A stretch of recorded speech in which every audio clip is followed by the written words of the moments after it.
ਦੱਸੋ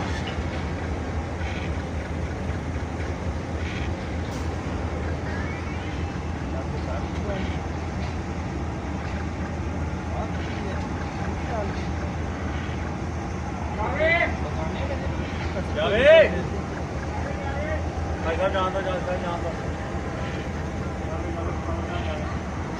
ठाकुर आने का चार्ज ले लो शायद भाई दाल दलिया चल जाए हमारा नहीं ठाकुर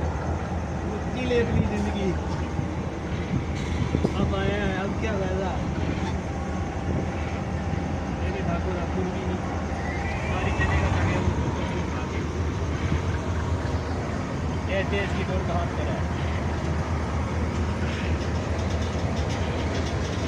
चाहिए काम लेके जा रहे नहीं आ रहा थे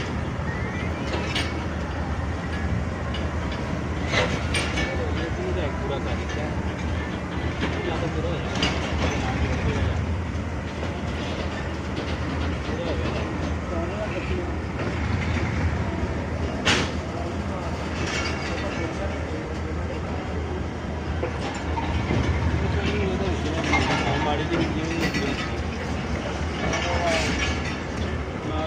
ਮਾੜੀ ਦੀ ਗੱਡੀ ਨੂੰ ਚੱਲਦੇ ਹੋਏ ਚਾਰ ਭੈਣ ਵੀ ਵਿੱਚ ਹੋਈ